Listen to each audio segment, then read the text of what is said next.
One thing that really does peeve me off is all the rubbish.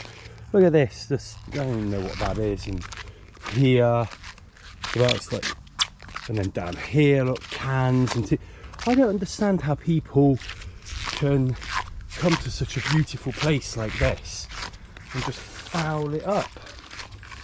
Do you know what I mean? You understand, like, here's more, there was a plastic container over by Mocking D. Just annoys me that people, you know, come to a beautiful place like this and they just throw their rubbish and spoil it for everyone. I've noticed it much more since the lockdown and COVID went away. Yeah, you know, as much as I hate to say this, one of the benefits of COVID was nature started to catch up and recover, and you know, there weren't any irate motorists on the road, so you could cycle your bike nicely. It just goes to show, you know, a few people spoil it for the many. More here, look. Oh, another doggy poo bag. Lovely. I don't know. Let's unveil the jib. We'll try to at least anyway. So there she is. This jib is phenomenal. I mean, just you can feel it. It's kind of laminated. It's super duper strength cut. I don't even know what that is. I have to ask about that. It's also got a UV strip. So I think that's this here. So when you roll it up like this, you see this is the only part that's exposed. So it's important that we put the jib on the right way round. Go and have a look at the current one. I mean, this jib's still usable. I did have all this over stitched, but I've noticed that I did tear it again. It's just worn out here. Look, the stitching's coming out a bit, but you know, it's just old. This is coming off actually now. You can see the tear in there. So this one's coming off and the new one's going on.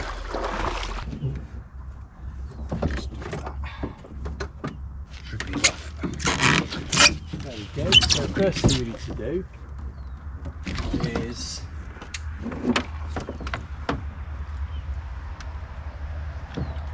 unclip this first. I don't know what that's called, the little block at the top that rotates. So we've got a little spring clip there, and that'll come off there. I'm going to put these here. I'm going to hope I don't lose them. Now we're going to undo this side. This has actually been bolted on at the moment. I forgot about this bolt. Little makeshift temporary bolt this. Just pop that bolt. That bolt should be okay. It's so calm today. Don't really have to worry about too much floating away. It seems to be holding up okay, this bolt, but it has reminded me I do need to replace it. Wow, this is going to be a bit tough to get open. That took me about 5 minutes to do that. There we go, one old jib removed. So we can go and either keep this in reserve, or we can get it fixed, you know, get it fixed and use it as a reserve, or we could use it for something else. Actually, we could even use it as a maybe a little stay sail, something like that, but we'll worry about that in the future. Let's go and get the other jib. So I've never done this before. So this jib, it's not really folded or coiled or furled, should I say, as much as I would like it. But I think if we've taken the other jib off furled, so we're going to put this jib on furled, and then we'll adjust the line in the furler mechanism here. I don't know if you can see that at the end here. So when we unfurl and furl, it's done. So it'll be a little bit of a yeah, trial and error kind of way of doing it. So first things we need to do is get this put in. So I think this could be easier than I thought it was actually, because all we've got to do is make sure these lines are equal. There we go. And then I think all it was a knot like this.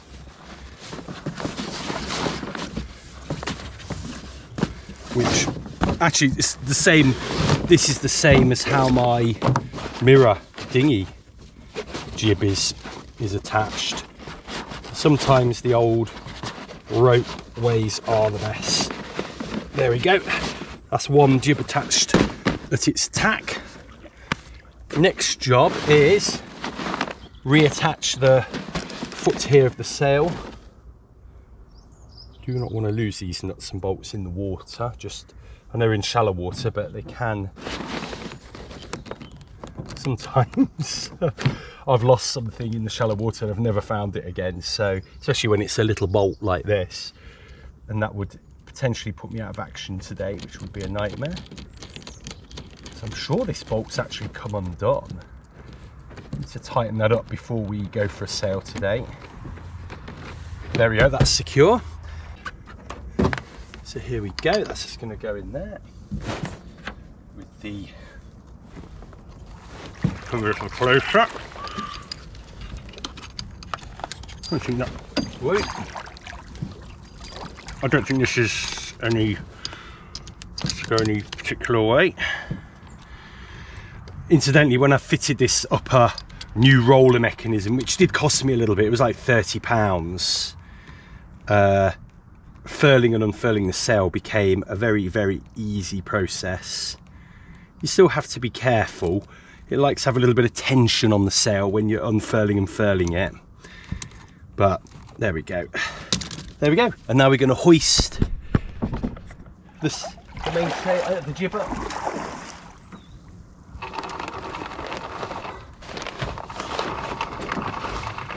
Moment of truth. Check it's the right size, which it is.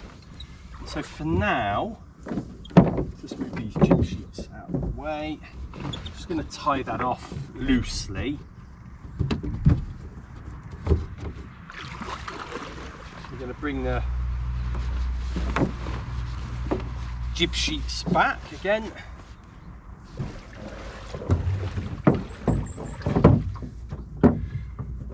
Through there, figure of 8 knots, and then that one's ready as well.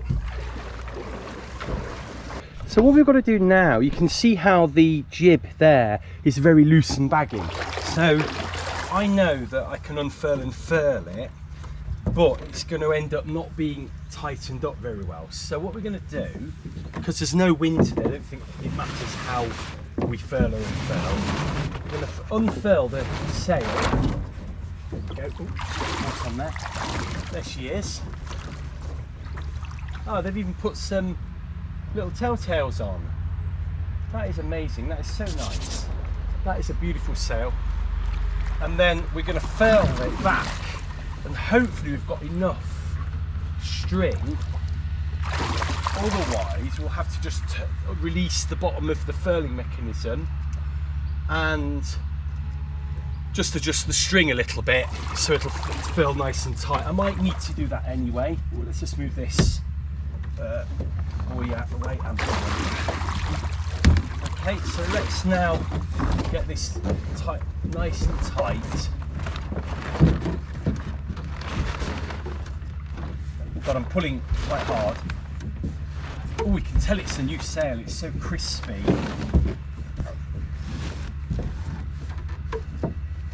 Yeah, there we go, we've kind of run out of line there. So, what I'm going to do is release this.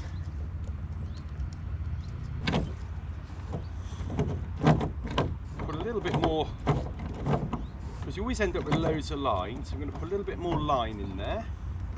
And then reattach the jib. So now you can see I've got a little bit more line. We can, there we go. We've got a nice and tight there. And I think over the course of the day, we'll unfurl and furl the sail a little bit. That should start to behave itself. I mean, let's just go and have a look at it now. Look, so here you can see the UV strip is here, look. Oh, sorry, I can't. There's the UV strip here. I think that's on the right way. Let's double check that. Is that on the right way? Looks like it's on the right way. Oh yeah, you can see it's on the outside here. Yeah, so there's the UV strip. So you can see how when the sail's filled up, the only thing exposed is that part of the sail. So that'll give the sail a lot more life. The old sail, that's actually the main problem with it, was all the stitching where it had faded, had rotted, and the rip was all on the seams there. I think, you know, if I'd had a UV strip on that one, although it wasn't my boat when they bought that sail, then they would have probably had a bit more life in it, because the rest of the sail's pretty good. But we'll see what we can do with that sail, who knows. It's always good to have a spare as well. But anyway, that's one new jib on the boat. I fitted this flag, I don't know what they call these, flag raisers or whatever. Let's put it up there. A little while ago, and I've never raised the flag on it. So I don't even know if I've done this properly really, but all it does is just a loop. So what I need to do is get some flags put on it. I've got two. I've obviously got my dinghy cruisers, and then one for the little girl, the pirate flag. So we need to get those put on and raised, and I think the best thing to do it with is tie it, to be quite frank, and then we'll be making use of that, which would be nice. The other thing I forgot to do, actually, I forgot to do this last week, was just sand down this filler that I put in here. And actually, it's rock solid, that filler. It's done a good job. So I'm just going to use some P240, and I'm going to give that a quick sand down, just to get it nice and smooth and honest. A little bit tidier looking. Nothing spectacular. You can see it sands down quite nicely. It was really only to seal up those nasty little gaps.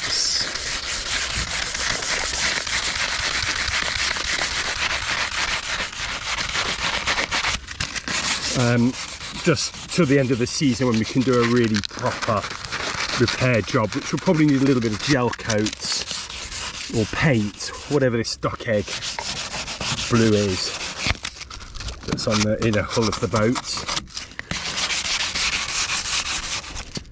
So that's just washed down, done. You can see it's just filled the holes nicely there and the cracks.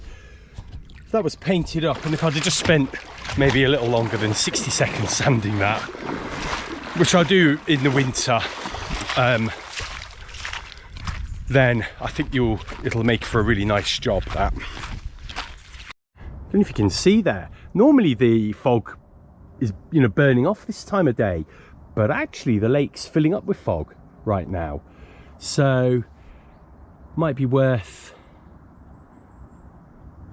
a little venture over there with the drone. Should we see?